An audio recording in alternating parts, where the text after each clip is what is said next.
नमस्कार दोस्तों, स्वागत है आप सभी का let's crack NTA UGC NET YouTube channel पर। मेरा नाम है शुभेंदु और चलिए स्टार्ट करते हैं। तो स्क्रीन पे मेरे बारे में आप देख रहे हैं, this is something about me. UGC net का पेपर 2 का मैं ज्योग्राफी ट्रेनर हूँ और यूजीसी नेट क्वालिफाइड हूँ। बीए ऑनर्स मैंने ग्रेजुएशन में किया है, एमए ज्योग्राफी मैंने मास्टर्स में किया है। फॉर्मर ज्योग्राफी ट्रेनर था मैं KBEDU। 2 ईयर्स का टीचिंग एक्सपीरियंस है मेरा, मोर देन 2 ईयर्स का टीचिंग एक्सपीरियंस है और मैं एक वॉइस आर्टिस्ट भी हूँ।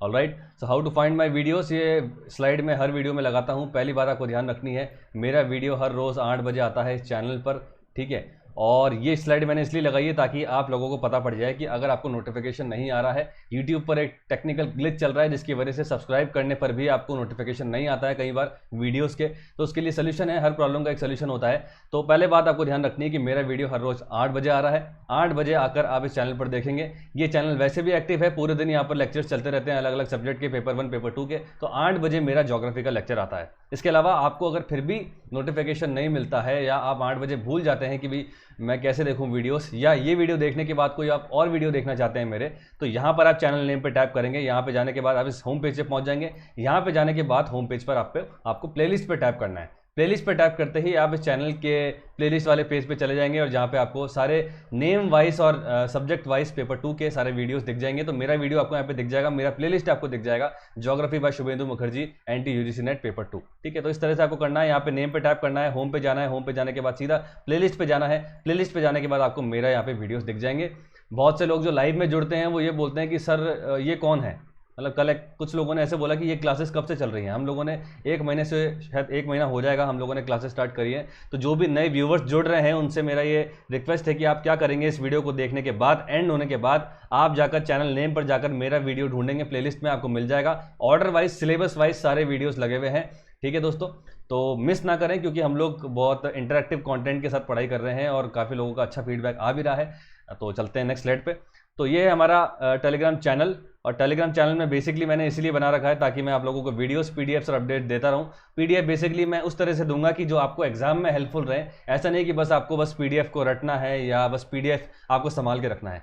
आपको नोट्स का मतलब बेसिकली ये होता है कि एंड डेज पे आप आराम से कुछ भी जो आप रिवाइज करना चाहते हैं वो कर लें। तो ज्योग्राफी बेसिकली पढ़ी जाती है विजुअलाइजेशन से और मैपिंग से। तो पीडीएफ मेरा जो होगा वो माइंड मैपिंग के हिसाब से होगा, ठीक है, जिसमें मैं वर्क ऑन कर रहा हूँ और धीरे धीरे मैं अपने चैनल पर इसको अपलोड करना शुरू करूँगा। चैनल का नेम है, आप जुड़ सकते हैं, पब्लिक चैनल है, इसका नाम है शुभेंदु नेट ज्योग्राफी।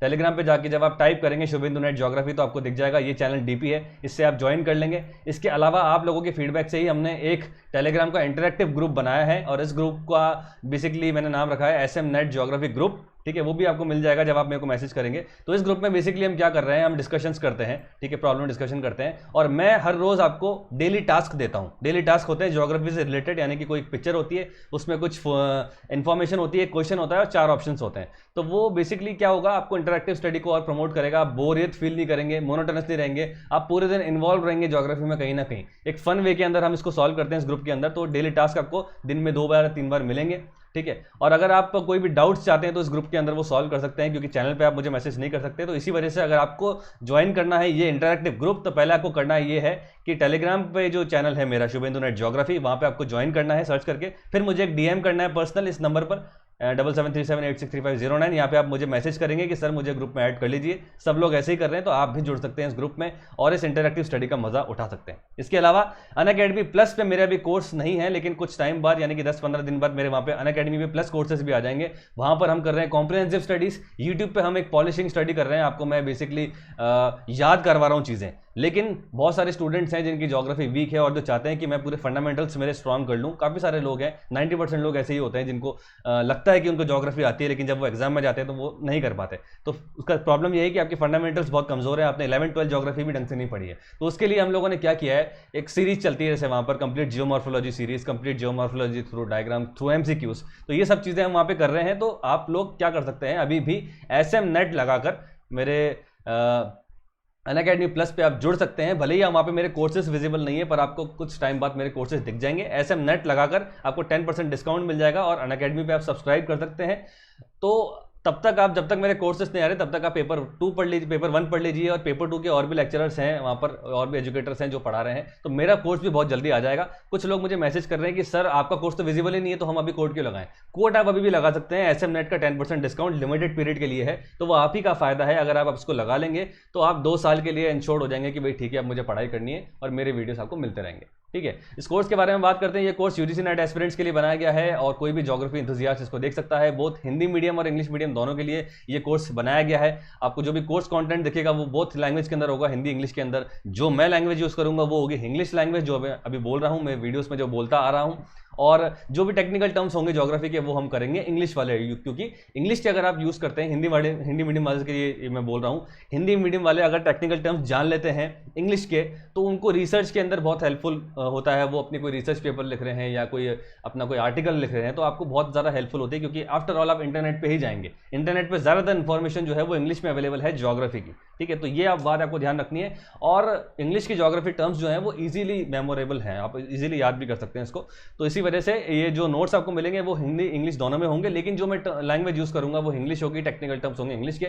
और कुछ टाइम तक हम एमसीक्यूज यहीं पे डिस्कस करेंगे। अभी तक हमने 3 बार एमसीक्यूज डिस्कस किए हैं, वो इसी चैनल पे किए हैं। उसके बाद हम मे भी नेक्स्ट चैनल पे शिफ्ट हो जाएंगे, लेकिन उसके बारे में आपको बता दिया जाएगा। ये है हमारी टीम जो रात दिन लगी हुई है आपको सिलेक्शन दिलाने के लिए। और ये है मेरा कोर्स, ये नाम है मेरा, देख सकते हैं आप। हर रोज 8 बजे मेरा लेक्चर आता है इस चैनल पर, तो आपको जुड़ना है। सीरियस है अगर आप यूजीसी नेट के लिए, अगर आप क्लियर करना चाहते हैं, अगर इसको पंचवर्षीय योजना नहीं बनाना चाहते तो आप बेसिकली जुड़ जाइए। 8 बजे मेरा लेक्चर आता है और आप जुड़ जाएंगे तो आपको फायदा मिलेगा, क्योंकि बहुत मेहनत हो रही है कंटेंट के अंदर। आपको याद कराने के लिए मैं बहुत मेहनत करता हूं, विजुअलाइजेशन करता हूं। तो प्लीज आप मिस ना करें ऐसे वीडियोस को, ठीक है। अब बात करते हैं अनअकैडमी के बारे में। अनअकैडमी इंडिया का लार्जेस्ट ऑनलाइन लर्निंग प्लेटफॉर्म है और अब कोरोना वायरस के बाद ये इंडिया का मोस्ट इंपॉर्टेंट लर्निंग प्लेटफॉर्म होने वाला है। इससे अगर आप जुड़ते हैं तो क्या फायदे हैं? डेली लाइव क्लासेस मिलती है आपको, स्ट्रक्चर्ड कोर्सेज देखने को मिलते हैं, यानी कि सारी चीजें एक जगह देखने को मिलती हैं, लाइव टेस्ट एंड क्विज जो हम कर ही रहे हैं, ठीक है। और अनलिमिटेड एक्सेस आपको देखने को मिलता है, यानी कि जब तक भी आप इसको सब्सक्राइब करेंगे, इवन प्लस पे भी आएंगे, ये सारी चीजें आपको मिलती रहेंगी।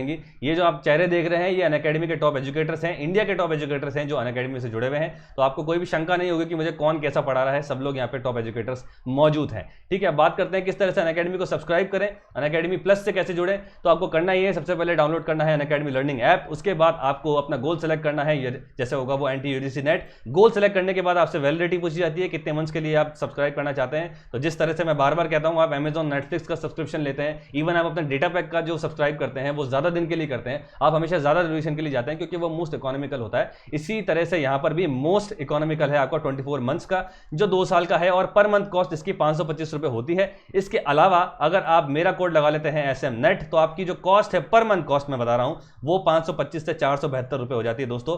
ओवरऑल कॉस्ट आपकी हो जाती है 11,340। यानी कि कोई एस्पिरेंट अगर 1 साल का भी लेने का सोच रहा है तो वो बिल्कुल भी ना सोचे कि मैं 1 साल का लूं, वो 1 महीने की फीस और देके 2 मंथ के लिए सब्सक्राइब कर ले। यानी कि 10,500 में 2100 अगर आप ऐड करते हैं तो 1240 होते हैं। फिर आप अगर मेरा कोड लगाते हैं SM नेट जो आपको लगाना है, तो उससे आपको 11,340 2 साल के लिए आपको मिल जाएगा, और जो आपकी मंथली फी है वो हो जाएगी 472 रुपए। तो ये एक इन्वेस्टमेंट है आप लोगों के लिए, अगर आप सीरियस हैं अपने गोल के लिए तो आप बेसिकली इससे जुड़ जाइए। इसके अलावा भी मैं ये कह रहा हूं कि आप अगर यूजीसी नेट के लिए भी पढ़ रहे हैं तो आप कोई और भी एग्जाम के लिए प्रिपरेशन कर सकते हैं, तो एक ही सब्सक्रिप्शन में आपको वो सब चीजें मिल रही है। यूजीसी नेट भी आप पढ़ लेंगे और कोई भी एग्जाम अगर आप क्लियर करना चाह रहे हैं वो भी आप एक ही सब्सक्रिप्शन पे कर सकते हैं। पेपर 1, पेपर 2 या कोई भी एग्जाम, रेलवे, बैंक, वो सब आपको एक ही सब्सक्रिप्शन पे मिल रहा है दोस्तों। और ये जो कोड है मेरा, उसको लगाना मत भूलिए, SM नेट। ये लिमिटेड टाइम पीरियड के लिए है और स्पेलिंग भी आपको ध्यान रखनी है, SM नेट। काफी लोगों ने गलत स्पेलिंग लगा दी, फिर मुझे मैसेज किया कि सर हमें तो डिस्काउंट ही नहीं मिला। आपकी गलती है, आपने ढंग से नहीं लगाया। SM नेट आपको लगाना है, तभी आपको डिस्काउंट मिलेगा। इससे आपको डिस्काउंट मिलता है और मेरे कोर्स को रिकॉग्निशन मिलती है, मुझे भी सपोर्ट मिलता है, मुझे भी एक पॉजिटिव फीडबैक मिलता है कि काफी लोग मुझसे जुड़ रहे हैं। तो चलते हैं आज के लेक्चर पे। आज का जो लेक्चर है, जैसे आपने टाइटल देख लिया होगा, वो है इंसोलेशन।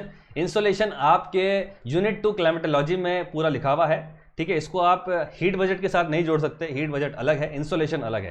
तो जो लिखा हुआ है वो है इंसोलेशन कॉमा हीट बजट। तो इंसोलेशन को भी हमको पढ़ना ही पड़ेगा, थोड़ा डिटेल में पढ़ना पड़ेगा। तो आइए आज हम स्टार्ट करते हैं इंसोलेशन के बारे में। तो ये आप वॉलपेपर देख रहे हैं, बेसिकली ये मैंने स्लाइड लगा रखी है इंसोलेशन के बारे में। जो भी सोलर रेडिएशंस अर्थ की तरफ आ रही है, ठीक है, उसको हम इंसोलेशन कहते हैं। और इंसोलेशन बेसिकली एक टर्म है जिसका फुल फॉर्म है इनकमिंग सोलर रेडिएशंस, ठीक है। ये बात आपको ध्यान रखनी है, इनकमिंग सोलर रेडिएशंस को ही इंसोलेशन कहा जाता है दोस्तों, ठीक है। तो उसको हम पढ़ते हैं, ठीक है।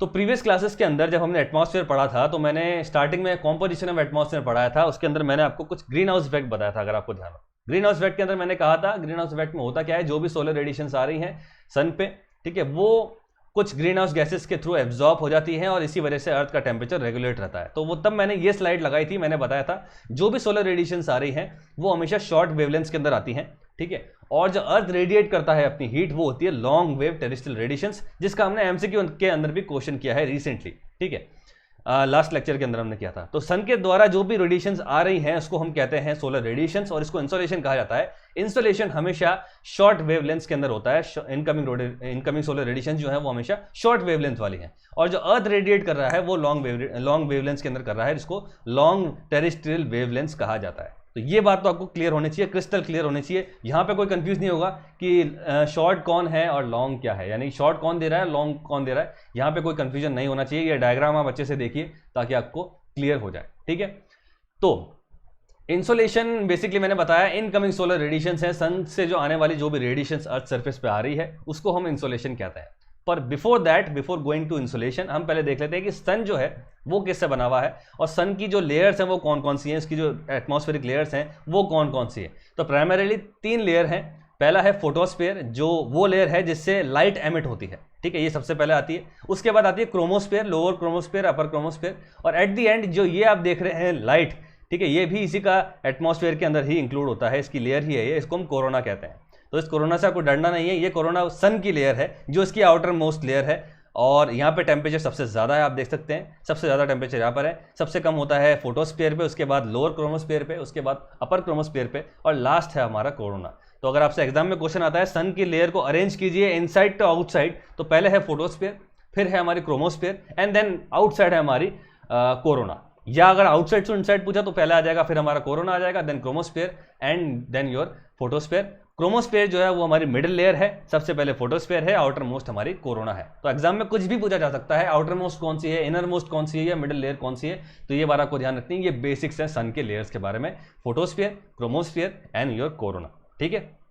तो ये आप देख सकते हैं सन एटमॉस्फेयर है, और फोटोस्फीयर जो है ये वो है जो सबसे पहले आती है, ये वो लेयर है जिससे आपको लाइट देखने को मिलती है, मोस्ट प्रोमिनेंट लेयर है ये फोटोस्फीयर। फिर आती है क्रोमोस्फीयर, ये मिडिल लेयर है, ये वो लेयर है जो सन को एक रेडिश कलर देती है during the total solar eclipse, ठीक है। जब सोलर एक्लिप्स होता है, सूर्य ग्रहण होता है, तो सन का एक रेड कलर देखने को मिलता है, ये वो लेयर है, ये मिडिल लेयर है, ठीक है। फिर है कोरोना जो आउटर मोस्ट लेयर है, और ये हमें विजिबल होती है एक्लिप्स के अंदर, जो हम हेलो देखते हैं, एक गैस का क्लाउड देखते हैं हम सन के चारों ओर, ये व्हाइटिश कलर जो देखते हैं इसको हम कोरोना कहते हैं बेसिकली। तो ये 3 लेयर आपको ध्यान रखनी है, इनर से आउटर और आउटर से इनर आपको ध्यान रखना है, photosphere, chromosphere and corona. This is the sun atmosphere. Alright, अब हम बात करते हैं इंसोलेशन के बारे में। इंसोलेशन मैंने आपको बताया इनकमिंग सोलर रेडिएशंस होती हैं, ठीक है, ये हमने देख लिया। इनकमिंग सोलर रेडिएशंस जो है वो शॉर्ट वेवलेंथ के अंदर है, ये भी बात आपको ध्यान रखनी है, ठीक है। तो पढ़ते हैं, sun is the ultimate source of energy. हम जानते हैं अगर सूरज नहीं होगा तो कोई भी एनर्जी जो हमें मिल रही है आज, चाहे वो खाने से मिल रही है, वो खाने से एनर्जी हमें सन से ही मिल रही है, क्योंकि अगर खाना बेसिकली क्या है, जो हम अनाज खा रहे हैं वो फोटोसिंथेसिस से ही बन रहा है। तो अगर फोटोसिंथेसिस ही नहीं होगा, यानी कि सोलर सनलाइट ही नहीं होगी, तो वो एनर्जी जो है वो ट्रांसफॉर्म नहीं हो सकती, और अर्थ पे लाइफ जो है वो पॉसिबल नहीं हो सकती सन की वजह से। That's why sun is the ultimate source of energy. और जो भी रेडिएशन इसकी आ रही है वो आ रही है शॉर्ट वेवलेंथ के अंदर, ठीक है। इससे एसोसिएटेड एक लॉ है जिसको हम कहते हैं Wien's law. Wien's law basically दोस्तों ये कहता है कि कोई भी ऐसी बॉडी है जो एनर्जी रेडिएट कर रही है, तो अगर उसकी एनर्जी बहुत ज़्यादा है, उसकी हीट बहुत ज़्यादा है, तो वो बॉडी जो है हमेशा शॉर्ट वेवलेंथ के अंदर हायर फ्रीक्वेंसी वाली रेडिएशंस देंगी, ठीक है। इसका इन्वर्स हो जाएगा, जो बॉडी थोड़ी ठंडी है, टेम्परेचर उसका कम है, और जो एनर्जी उससे कम एमिट हो रही है, तो उसकी जो रेडिएशंस होंगी वो लो फ्रीक्वेंसी की लॉन्ग वेवलेंथ वाली होगी, वेव, ठीक है। तो विन्स लॉ क्या कह रहा है, higher the temperature, higher the radiation, higher the energy release from a body, यानी कि कोई अगर बॉडी ज्यादा एनर्जी रिलीज कर रहा है, उसका टेम्परेचर ज्यादा है, तो जो वो वेवलेंथ रिलीज करेगा, जो रेडिएशंस आएंगी वो बेसिकली होंगी शॉर्ट वेवलेंथ की। और इसी वजह से सन की जो वेवलेंथ आती है, सन की जो रेडिएशंस आती हैं वो शॉर्ट वेवलेंथ की होती हैं, जो हाई फ्रीक्वेंसी वाली होती हैं, ठीक है। ये बात आपको ध्यान रखनी है। तो विन्स लॉ यही कहता है, इसका वाइस वर्सा वो होगा, अगर कोई बॉडी है, ठीक है, उसकी एनर्जी कम है और उसका जो रेडिएशन है वो भी कम है, ठीक है, और टेम्परेचर भी कम है उसका, तो उसकी जो रेडिएशंस होंगी वो लॉन्ग वेवलेंथ वाली होंगी, लो फ्रीक्वेंसी वाली होंगी। ये बात आपको ध्यान रखनी है, ठीक है। तो हमारा जो सोलर रेडिएशन है दोस्तों, ठीक है, जो सोलर रेडिएशंस आ रही है हमारे, इसके अंदर काफी सारे रेडिएशंस इन्वॉल्व हैं। कुछ तो हैं जो हमें दिख रही हैं, जो विजिबल लाइट के अंदर है, लेकिन कुछ ऐसी रेडिएशंस हैं जो हमें नहीं दिखती है। For example UV radiations. UV radiations although harmful है, लेकिन वो हमें दिखती नहीं है। फिर है इंफ्रारेड रेडिएशंस, ठीक है, माइक्रोवेव रेडिएशंस, ठीक है, और रेडिएशंस के अलावा, इसके अलावा नियर इंफ्रारेड रेडिएशंस, इस तरह की जो पूरी रेडिएशंस हैं वो हमारे इनकमिंग सोलर रेडिएशन से इंसोलेशन के अंदर आती है, ठीक है। यानी कि जो भी एनर्जी आउटर स्पेस से हमारे अर्थ सरफेस पे आ रही है, ठीक है, उसका एक स्पेक्ट्रम बना हुआ है, और उस स्पेक्ट्रम को हम कहते हैं इलेक्ट्रोमैग्नेटिक स्पेक्ट्रम। ठीक है, ये सारी जो रेडिएशंस हैं इन्हें कहा जाता है इलेक्ट्रोमैग्नेटिक वेव्स। ठीक है, अब इस इलेक्ट्रोमैग्नेटिक वेव्स के अंदर अलग अलग वेवलेंथ्स और अलग अलग फ्रीक्वेंसी की रेडिएशंस हैं। ठीक है, वो कुछ रेडिएशंस ऐसी हैं जिसको हम देख सकते हैं, जिसको हम विजिबल लाइट कहते हैं, जो हमें दिखती है सनरेज। लेकिन इसके अलावा इस स्पेक्ट्रम के अंदर और भी कुछ रेडिएशंस हैं जिसको हम नहीं देख सकते। ठीक है, उसके नाम हम आगे पढ़ेंगे, जैसे infrared, near infrared, radio waves, microwaves, इस तरह की रेडिएशंस हैं। तो टोटल हम देखें इनकमिंग सोलर रेडिएशंस में क्या क्या है। सनरेज तो है ही, ठीक है, इसके अलावा ठीक है इलेक्ट्रोमैग्नेटिक रेडिएशंस, इलेक्ट्रोमैग्नेटिक वेव्स। ठीक है, और ये पूरा एक स्पेक्ट्रम बनता है इलेक्ट्रोमैग्नेटिक रेडिएशंस का, एक पूरा स्पेक्ट्रम है जिसके अंदर ये सारी चीजें आ जाती हैं।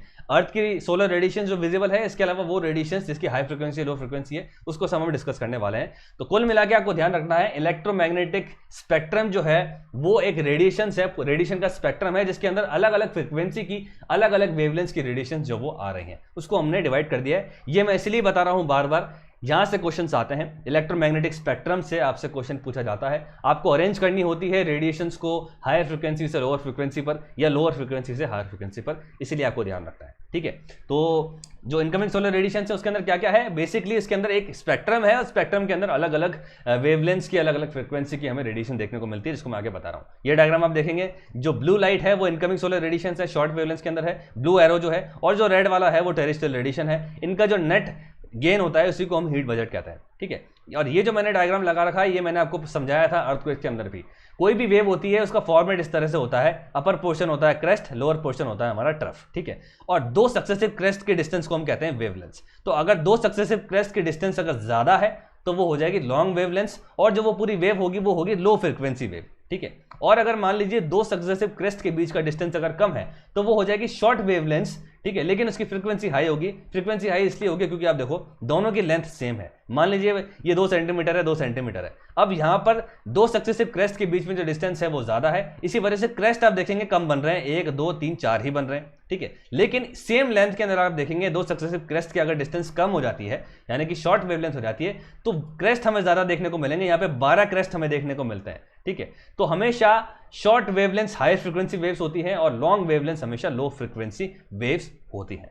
ऑलराइट, अब चलते हैं हम, ये हमने देख लिया है शॉर्ट वेवलेंथ जो होती है सोलर से आ रही हैं, सन से आ रही हैं, और जो अर्थ रेडिएट कर रहा है वो लॉन्ग में कर रहा है। अब हम बात करते हैं इलेक्ट्रोमैग्नेटिक स्पेक्ट्रम के बारे में, यानी कि जो भी रेडिएशंस हमारे अर्थ पे आ रही हैं, ठीक है, उसका एक पूरा स्पेक्ट्रम बना हुआ है बेस्ड अपॉन देयर वेवलेंथ्स। ठीक है, बेस्ड अपॉन देयर फ्रीक्वेंसी। ठीक है, वो यहाँ पर आप देख रहे हैं। तो इलेक्ट्रोमैग्नेटिक रेडिएशन जो है वो 4 सब स्पेक्ट्रम में डिवाइडेड है। पहला स्पेक्ट्रम है गामा रेस का, एक्स रेस का और यूवी रेस का। आप देखेंगे gamma rays, X rays and UV rays, ये एक स्पेक्ट्रम है। ठीक है, ये तीनों जो रेस हैं वो शॉर्ट वेवलेंथ की हैं, मतलब ये हाई फ्रीक्वेंसी वाली रेस है, short wavelength and high frequency. ठीक है, शॉर्ट वेवलेंथ की रेस है और इनको हम मेजर करते हैं एंगस्ट्रॉम के अंदर। तो पहला तो ये एक सब स्पेक्ट्रम हो गया इसी के अंदर। फिर आता है विजिबल लाइट, आप देख सकते हैं ये विजिबल लाइट है। ठीक है, विजिबल लाइट जिसके अंदर वेबज्योर आते हैं हमारे, violet blue green yellow orange red, जिसको हम देख सकते हैं, जिन कलर्स को हम देख सकते हैं, जिन तरह की लाइट्स को हम देख सकते हैं। और ये सन रेस में हम अलग अलग लाइट देखते हैं, जैसे रेड कलर आप देखते हैं सनसेट पे, ऑरेंज कलर आप देखते हैं सनराइज पर, और नॉर्मली हम येलो कलर का हम देखते हैं एक सन रेस को हम देखते हैं। तो विबग्योर बेसिकली हमारी विजिबल स्पेक्ट्रम है।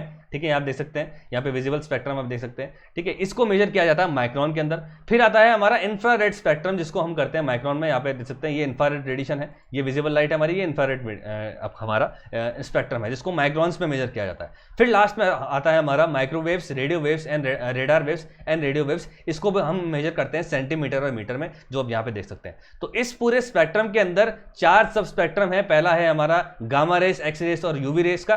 ठीक है, जो शॉर्ट वेवलेंथ वाले हैं, हाई फ्रीक्वेंसी वाले हैं, आप देख सकते हैं किस तरह से हाई फ्रीक्वेंसी बनी हुई है। ठीक है, ये स्पेक्ट्रम हो गया। उसके बाद इसको हम मेजर करते हैं हम एंगस्ट्रॉम के अंदर। फिर आता है हमारा विजिबल स्पेक्ट्रम, जिसको हम कहते हैं स्पेक्ट्रम ऑफ विजिबल लाइट, जिसके अंदर विबग्योर है, जिसको माइक्रोन में करते हैं। फिर आता है हमारा इंफ्रारेड रेडिएशंस। ठीक है, ये भी एक रेडिएशन है। फिर माइक्रोवेव्स एंड रेडार रेस। ठीक है, तो ये हमारा स्पेक्ट्रम है। ये सारी रेडिएशन जो है हमारे अर्थ पे आ रही हैं। ठीक है, हमारे अर्थ सरफेस पे आती है, ये मौजूद है, और इसको हमने एक स्पेक्ट्रम के अंदर बांट दिया है। जो हमें दिखती है विजिबल लाइट जो है वो सनरेज है, हम जानते हैं। ठीक है, इसके अलावा भी बहुत सी रेस है जिसको हमने देख लिया, गामा रेस है, एक्स रेस है, यूवी रेस है। ठीक है, अब आपसे क्वेश्चन पूछा जाएगा, इन सब रेस को आप अरेंज कीजिए, इस इलेक्ट्रोमैग्नेटिक स्पेक्ट्रम को अरेंज कीजिए इस तरह से। ठीक है, इंक्रीजिंग वेवलेंथ या डिक्रीजिंग वेवलेंथ में आपको करना है। तो ये आप देखेंगे ये वही डायग्राम है जो मैंने यहाँ पे लगाया है, ये वाला डायग्राम आप देखेंगे यहाँ पे लगा हुआ है, लेकिन मैंने इसको अब इस तरह से बताया है। ठीक है, तो अगर आप रेडियो वेव्स से गामा रेस की तरफ जा रहे हैं, यानी कि अब रेडियो वेव से गामा रेस की तरफ जा रहे हैं, तो क्या होगा, वेवलेंथ डिक्रीज हो जाएगी, वेवलेंथ डिक्रीज हो जाएगी। देखो यहाँ पे वेवलेंथ ज्यादा है, वेवलेंथ मैंने बताया दो सक्सेसिव क्रेस्ट के बीच में डिस्टेंस होती है, यहाँ पे ज्यादा है, यहाँ पे ज्यादा है, और यहाँ पे आते आते आप देखेंगे दो सक्सेसिव क्रेस्ट के बीच में जो डिस्टेंस है वो कम होता जा रहा है। ठीक है, यानी कि रेडियो वेव से अगर आप गामा रेस की तरफ जाएंगे तो आपकी वेवलेंथ डिक्रीज होगी, फ्रीक्वेंसी बढ़ जाएगी। आप देखेंगे किस तरह से फ्रीक्वेंसी बढ़ रही है। ठीक है, और यहाँ पे फ्रीक्वेंसी कम है।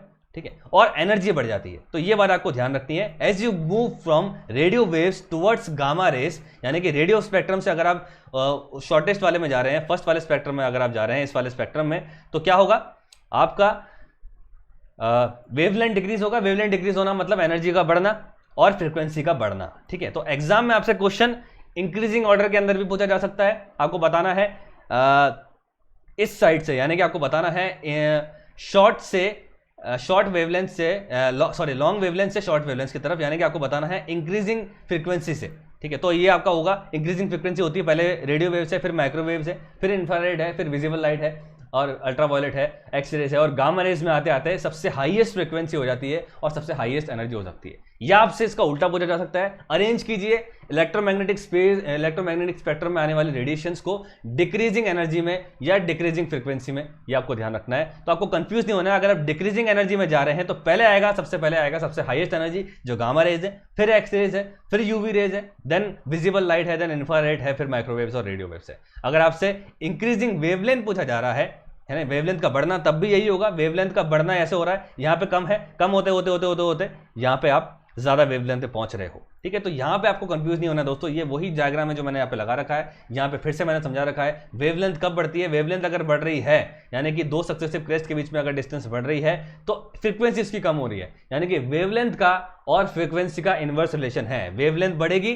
फ्रीक्वेंसी कम होगी, वेवलेंथ कम होगी, फ्रीक्वेंसी बढ़ जाएगी। शॉर्ट वेवलेंथ हमेशा हाई फ्रीक्वेंसी बनाती है, शॉर्ट वेवलेंथ हमेशा हाई फ्रीक्वेंसी हाई एनर्जी बनाती है। ठीक है, एग्जाम में आपसे कैसे भी पूछा जा सकता है, असेंडिंग ऑर्डर में, डिसेंडिंग ऑर्डर में, तो ये ऑर्डर आपको ध्यान रखना है। थोड़ा सा दिमाग लगाना, कंफ्यूज मत होना। वेवलेंथ और फ्रीक्वेंसी के अंदर वेवलेंथ कम हो रही है तो मतलब है आपका एनर्जी का बढ़ना, हायर फ्रीक्वेंसी। वेवलेंथ कम हो रही है, हायर फ्रीक्वेंसी। देखो यहाँ से वेवलेंथ ज्यादा है, ज्यादा है, ज्यादा है, यहाँ पे कम होते गए, कम होते गए, कम होते गई, और आप देख सकते हैं किस तरह से फ्रीक्वेंसी बढ़ रही है। क्रेस्ट कितने ज्यादा बढ़ गए यहाँ पर कम है। ठीक है, ये बात आपको ध्यान रखनी है। तो अगर आपसे पूछा जा रहा है इंक्रीजिंग एनर्जी, तब भी यही होगा। ठीक है, अगर आपसे पूछा जा रहा है इंक्रीजिंग फ्रीक्वेंसी, तब भी यही होगा।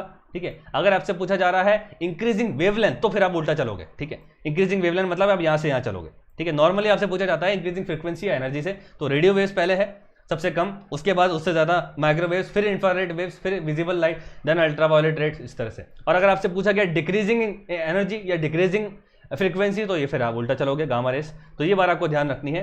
विग्योर भी आपको ध्यान रखना है। विग्योर हमने पढ़ा है बहुत बार छोटी क्लासेस के अंदर, violet, blue, green, yellow, orange, red. ठीक है, आपको पता है। तो ये इसका करेक्ट ऑर्डर है, आपको ध्यान रखना है दोस्तों।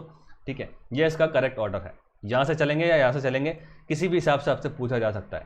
ठीक है, तो सबसे ज्यादा हाईएस्ट फ्रीक्वेंसी पे हमारे हैं gamma rays, X rays and UV rays, फिर आती है हमारी विजिबल लाइट। ठीक है, फिर इंफ्रारेड, फिर microwaves and then radio waves. ठीक है, तो ये था हमारा इलेक्ट्रोमैग्नेटिक स्पेक्ट्रम। ठीक है, पूरा स्पेक्ट्रम बना हुआ है जिसके अंदर अलग अलग रेडिएशंस हैं। ठीक है, जिसके अंदर सनरेज भी है जो हमारी विजिबल लाइट है, इसके अलावा UV rays, X rays, radio waves, microwave rays मौजूद है। ठीक है, ये इसका हिंदी ट्रांसलेशन है, अगर आप चाहें तो वीडियो पॉज करके देख सकते हैं। अब हम बात करते हैं इंसोलेशन जो अर्थ पे आ रहा है, यानी कि जो हीट हमें जो मिल रही है सन से, वो कैसे कैसे वेरी करता है अलग अलग अर्थ सरफेस पे। तो उसके कुछ फैक्टर्स हैं, कुछ कारक हैं, वो देखते हैं। ठीक है, तो इंसोलेशन जो अर्थ सरफेस पे वो यूनिफॉर्म नहीं है। यूनिफॉर्म पहली बात क्यों नहीं है, क्योंकि अर्थ का शेप ही यूनिफॉर्म नहीं है। अर्थ का शेप एक स्फेरॉइड शेप के अंदर है, वो एक जियोइड या इसको हम ऑब्लेट स्फेयर कहते हैं। अगर अर्थ स्क्वायर शेप में होती तो मे भी शायद इंसोलेशन इक्वल होता, लेकिन अर्थ का शेप इस तरह से एक स्फेरिकल शेप के अंदर है। तो जैसे जैसे आप इक्वेटर से पोल की तरफ जाएंगे तो ऑब्वियसली ये बात है कि इंसोलेशन जो है वो कम होता चला जाएगा, क्योंकि जो सन रेज हैं वो स्लांटिंग होती जाएगी, जिसको मैं आगे बता रहा हूं। ठीक है, तो ये कौन कौन से फैक्टर्स हैं जिससे अर्थ सरफेस पे इंसोलेशन जो है वो इफेक्ट करता है। ये 6 फैक्टर्स हैं। यहां से कुछ भी पूछा जा सकता है, which among the following is not a factor for the earth insolation, या इनमें से क्या एक फैक्टर है। ठीक है। तो आपको आइडेंटिफाई करना पड़ेगा, ये चारों 6 फैक्टर आपको पता होने चाहिए। पहला है rotation of the earth, earth rotate करती है, ठीक है। जब रोटेट करेगी तो कहीं दिन होगा कहीं रात होगी, तो उससे इंसोलेशन वेरी करता है, ठीक है। एक्सिस जो है अर्थ की 23.5 डिग्री पे अर्थ झुकी हुई है और ऑर्बिटल प्लेन पे ये बना रही है 66.5 डिग्री का एंगल, इससे भी जो है इंसोलेशन वेरी करता है। इसके अलावा angle of incidence of sun rays कैसे इसका एंगल ऑफ इंसिडेंस जो है वेरी करता है। वर्टिकल सनरेज होंगी तो कैसे इंसोलेशन होगा, स्लांट सनरेज होगी तो कैसा इंसोलेशन होगा, इसको हम आगे देखेंगे। ड्यूरेशन ऑफ डे, यानी कि समर्स पे नॉर्दर्न हेमिस्फीयर पे जो ड्यूरेशन ऑफ डे वो बढ़ जाते हैं, इसी वजह से नॉर्दर्न हेमिस्फीयर पे एक समर सॉल्स्टिस होता है 21 जून पर, जब सबसे बड़ा दिन होता है और इंसोलेशन यहाँ पे सबसे ज्यादा होता है। यानी कि जितना जितना दिन का ड्यूरेशन बढ़ेगा इंसोलेशन बढ़ेगा, और दिन का ड्यूरेशन अगर कम होगा तो इंसोलेशन कम होगा। इसके बाद जो मोस्ट इंपॉर्टेंट फैक्टर है वो है transparency of the atmosphere. Atmosphere के अंदर अगर बहुत ज्यादा ऑब्स्टेकल हैं, यानी कि क्लाउड्स हैं, डस्ट पार्टिकल्स हैं, वाटर वेपर है, तो ये सब क्या करेंगे, इंसोलेशन को कम कर देते हैं। इसको हम देखेंगे कैसे। इसके अलावा distance between sun and earth, earth जब अपनी रेवोल्यूशन करती है 366 दिन के अंदर, ठीक है, पूरे 365 डेज के अंदर जो करती है सन के चारों ओर जब वो घूमती है, ठीक है, तो उसमें 2 फेजेस ऐसे आते हैं जिसको हम कहते हैं एपीहीलियन और पेरिहीलियन, जिसमें कभी अर्थ सन के बिल्कुल पास पहुंच जाती है या सन से बिल्कुल दूर हो जाती है। तो सन के पास अगर आएगी तो इंसोलेशन बढ़ जाएगा, सन से दूर जाएगी तो इंसोलेशन कम हो जाएगा। इसके अलावा है सन स्पॉट्स, जिसको हम कहते हैं सोलर मिनिमम और सोलर मैक्सिमम, जिसको मैं आगे बताऊंगा। तो ये सारे फैक्टर्स हैं जिसको हम डिस्कस करने वाले हैं। देखते हैं क्या है। पहला है rotation of the earth on its axis. पहली बात तो आपको ध्यान रखनी है, 2 एंगल है इसके अंदर, 23.5 डिग्री और 66.5 डिग्री, ठीक है।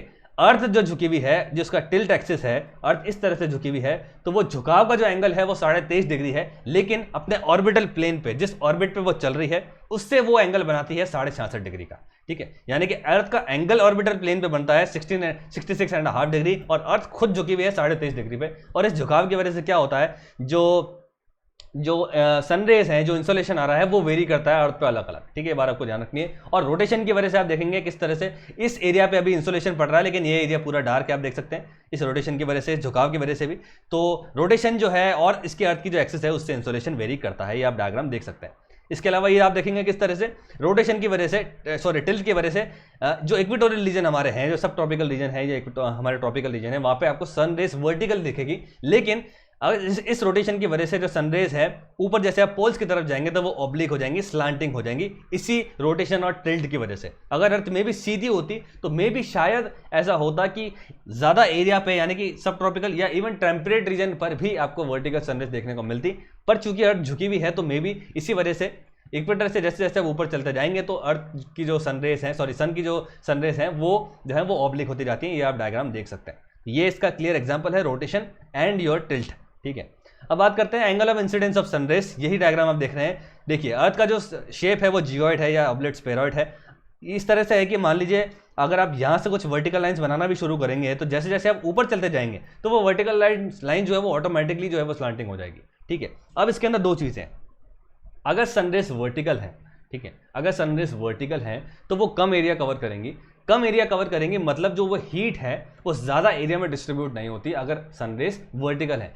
जब वर्टिकल सनरेज की वजह से हीट ज़्यादा एरिया में डिस्ट्रीब्यूट नहीं होती तो सनरेज की इंटेंसिटी, यानी कि इंसोलेशन की इंटेंसिटी बढ़ जाती है। इसी वजह से इक्वेटोरियल रीजन पे वर्टिकल सनरेज होने की वजह से यहाँ पर सनरेज की इंसोलेशन की इंटेंसिटी ज़्यादा होती है, ठीक है। अब सेकंड केस, अगर सनरेज स्लांटिंग है, स्लांटिंग की वजह से क्या होगा दोस्तों, इस तरह से आप देखेंगे ज्यादा एरिया कवर करेंगे ये। अब जब ये ज्यादा एरिया कवर कर रही है तो क्या होगा, जो सनरेज है उसकी इंटेंसिटी जो है वो डिस्ट्रीब्यूट हो जाएगी, यानी कि जो सनरेज है वो ज्यादा एरिया को कवर कर रही है तो उसकी इंटेंसिटी जो होगी वो हो जाएगी कम, ठीक है। अगर सनरेज वर्टिकल है तो वो छोटा एरिया डिस्टेंस कवर करती है, छोटा डिस्टेंस कवर करेगी तो उसकी इंटेंसिटी तो ज्यादा रहेगी, यानी कि जो एनर्जी है वो डिस्ट्रीब्यूट नहीं हो रही है, वो कम एरिया में ही डिस्ट्रीब्यूट हो रही है। अगर सनरेज ज्यादा एरिया को कवर कर रही है स्लांट की वजह से तो क्या होगा, वो ज्यादा एरिया को कवर करेगी और जो सोलर एनर्जी है वो ज्यादा एरिया तक डिस्ट्रीब्यूट होगी, जिसकी वजह से उसकी इंटेंसिटी जो है वो कम हो जाएगी। और इसी वजह से आप देखेंगे इक्वेटोरियल रीजन पे सनरेज वर्टिकल रहती हैं, वर्टिकल की वजह से आप देखेंगे परपेंडिकुलर रहती हैं, जिसकी वजह से कम एरिया कवर करती है और यहाँ पर इंसोलेशन ज्यादा होता है as compare to your polar regions, क्योंकि यहाँ पर सनरेज जो है वो स्लांटिंग है। स्लांटिंग की वजह से क्या होगा, ज्यादा एरिया कवर होगा, ज्यादा एरिया कवर होने की वजह से क्या होगा कि वहां पर जो सनरेज है वो डिस्ट्रीब्यूट हो जाती है, जिसकी वजह से उसकी जो तीव्रता है, जो इंटेंसिटी है वो है बेसिकली वो कम हो जाती है। तो इक्वेटोरियल रीजन्स पे ज्यादा है इंसोलेशन और जो हमारा पोलर रीजन्स है वहां पे इंसोलेशन कम है, ठीक है। यही लिखा हुआ है यहाँ पर, area covered by the vertical sun rays is less, जिसकी वजह से क्या होगा देन द स्लांटिंग रेस। और जब एरिया कम कवर होता है तो इंटेंसिटी बढ़ जाती है, एरिया अगर ज्यादा कवर कर रही है सनरेज तो इंटेंसिटी जो होगी वो हो जाएगी कम। ये बात आपको ध्यान रखती है, ठीक है। इसके अलावा longer path of the sun rays, अगर सनरेज ज्यादा पाथ कवर करती है, देखो यहां से यहां तक आप देखेंगे कितना ज्यादा डिस्टेंस कवर करना पड़ रहा है as compare to the equatorial region, यहाँ पे कम डिस्टेंस कवर करना पड़ रहा है। लॉन्गर पाथ करना पड़ेगा तो एनर्जी लॉस होगा और इंसोलेशन कम होगा, शॉर्टर डिस्टेंस कवर करना पड़ेगा अगर सनरेज को तो एनर्जी लॉस कम होगा और इंसोलेशन ज्यादा होगा। ये भी आप यहाँ पे देख सकते हैं इस टिल्ट एक्सिस की वजह से क्या क्या हो रहा है। तो नॉर्मली इक्वेटर से अगर आप पोल्स की तरफ जाएंगे तो आपको सनरेज टिल्ट होते हुए दिखेगी, टिल्ट होगी तो वो ज्यादा एरिया कवर करेगी, ज्यादा एरिया कवर करेगी तो इंसोलेशन कम होगा। इसी तरह से अगर आप पोल से इक्वेटर की तरफ आ रहे हैं तो जो सनरेज है वो वर्टिकल होना शुरू हो जाएंगी, वर्टिकल होंगी तो वो कम एरिया कवर करेंगी, कम एरिया कवर करेंगी तो वो इंसोलेशन ज्यादा देगी। यही है इसका पूरा निचोड़। ठीक है, चलते हैं, ये इसका हिंदी ट्रांसलेशन है, अगर आप चाहें तो पॉज कर सकते हैं। चलते हैं नेक्स्ट फैक्टर की तरफ, ड्यूरेशन ऑफ द डे। मैंने आपको बता ही दिया, अगर लॉन्गर ड्यूरेशन ऑफ डे होगा तो होगा क्या, बेसिकली सनरेज हमको ज्यादा मिलेगी, इंसोलेशन ज्यादा होगा। अगर ड्यूरेशन ऑफ डे कम होंगे तो इंसोलेशन हमारा कम होगा। फिर बात करते हैं ट्रांसपेरेंसी ऑफ एटमॉस्फेयर के बारे में।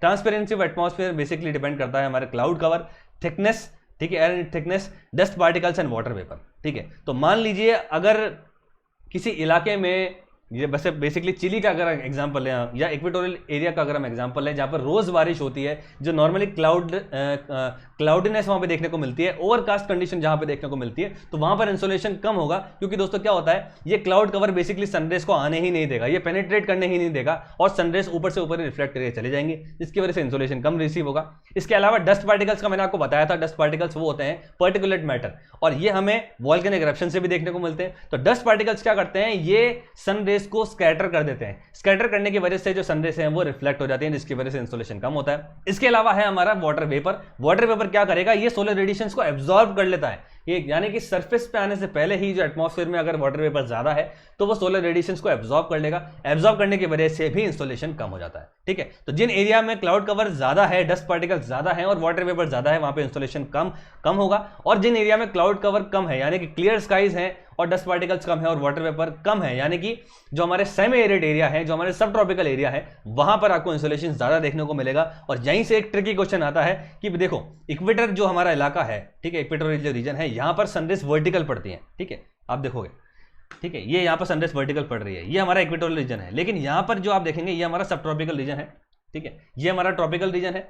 ठीक है, और ये जो हमारा रीजन है 0 से नॉर्थ एंड 0 से 10 डिग्री नॉर्थ एंड साउथ जो है वो हमारा इक्वेटोरियल रीजन है। और 10 डिग्री से अगर आप जा रहे हो 23 डिग्री तक तो वो हमारा है, ये हमारा है, देखो यहाँ पे देखो 0 से 10 डिग्री नॉर्थ एंड साउथ हो गया हमारा ट्रॉपिकल।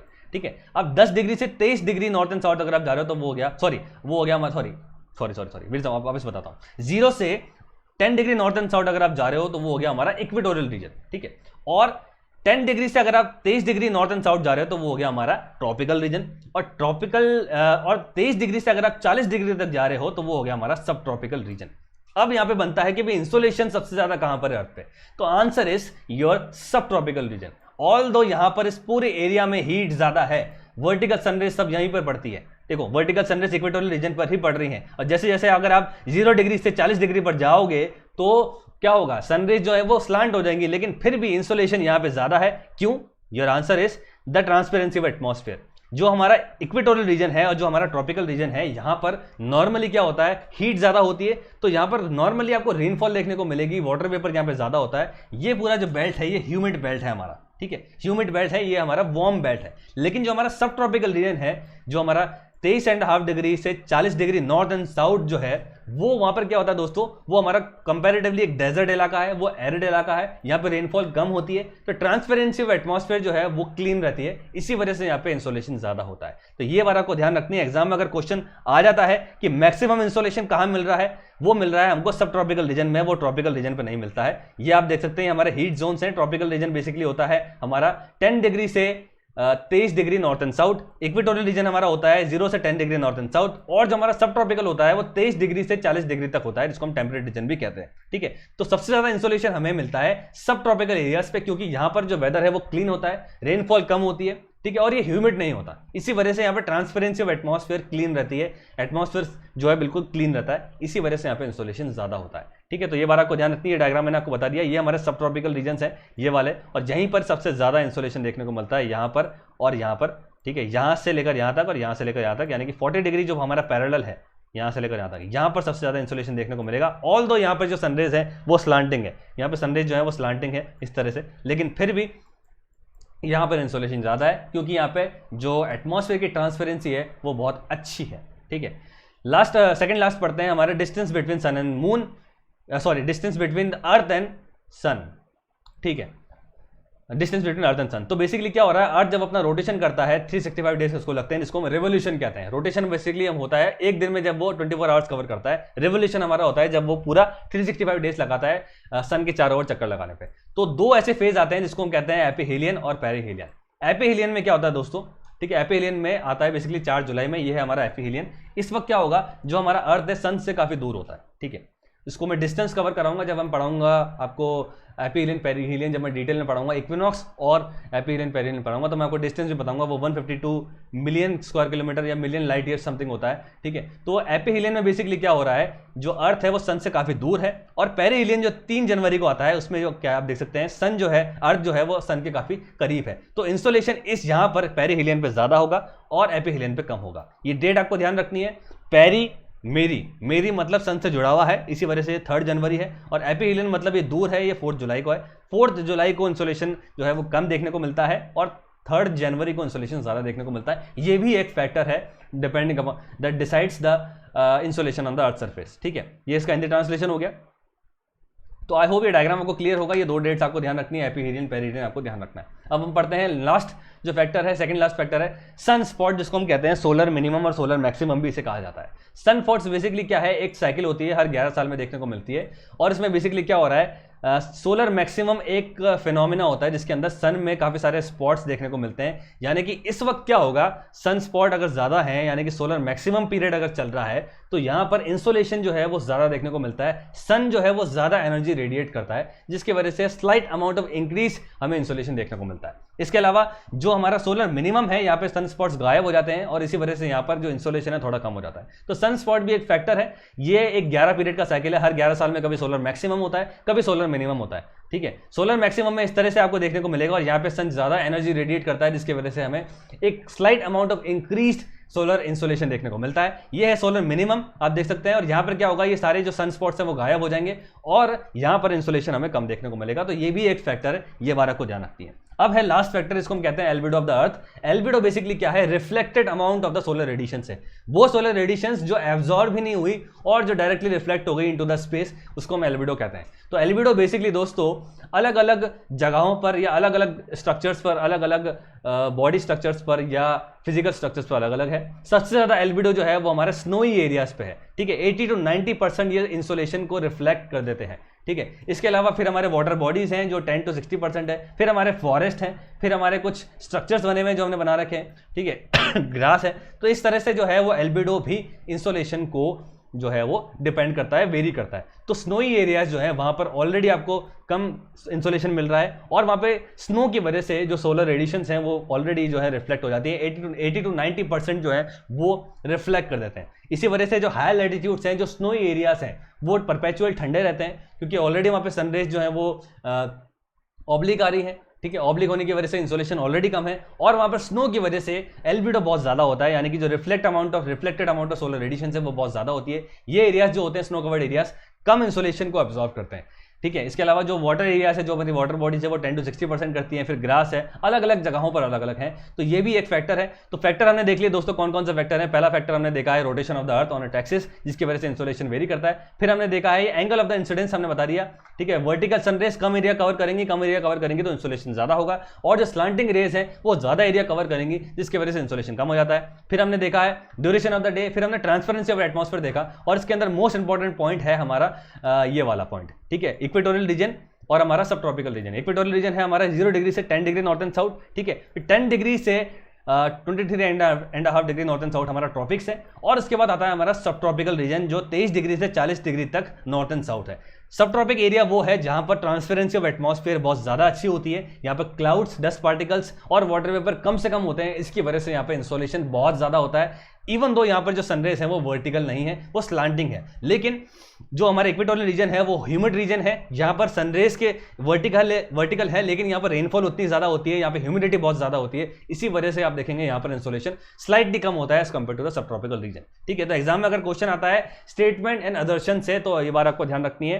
तो कोई भी क्वेश्चन आ सकता है कि भाई sub tropical region receives more insolation, और अगर इसका रीजन दे दिया कि भाई this region is dry, this region is comes under the semi arid region, या यहाँ पर ट्रांसपेरेंसी ऑफ द एटमॉस्फेयर बहुत अच्छी है, तो दोनों सही होंगे। इस तरह से क्वेश्चन आपसे आ सकते हैं। फिर उसके बाद हमने बात की distance between sun and moon, जब हमने बताया कि अर्थ की रोटेशन जो चारों ओर होती है सन के, तो वो दो ऐसे फेज आते हैं जहां पे सन जो है बिल्कुल करीब, अर्थ जो है बिल्कुल करीब आ जाती है और कभी दूर चली जाती है। तो जब करीब आती है उसको हम कहते हैं पेरीहीलियन, वो आती है 3 जनवरी को, यहाँ पे इंसोलेशन ज़्यादा होगा। और एक फेज होता है एपीहीलियन, जब ये दूर चला जाता है सन से, जहां पर इंसोलेशन स्लाइटली कम होगा। इसके बाद हमने बात की सन स्पॉट्स के बारे में, सोलर मिनिमम और सोलर मैक्सिमम। सोलर मैक्सिमम होगा तो सन स्पॉट ज़्यादा होंगे और इंसोलेशन ज़्यादा होगा, अगर सोलर मिनिमम होगा तो सन स्पॉट्स कम होंगे और इंसोलेशन कम होगा। और ये 11 पीरियड की साइकिल होती है, आप देख सकते हैं यहाँ पर ये सोलर मैक्सिमम है, ये सोलर मिनिमम है।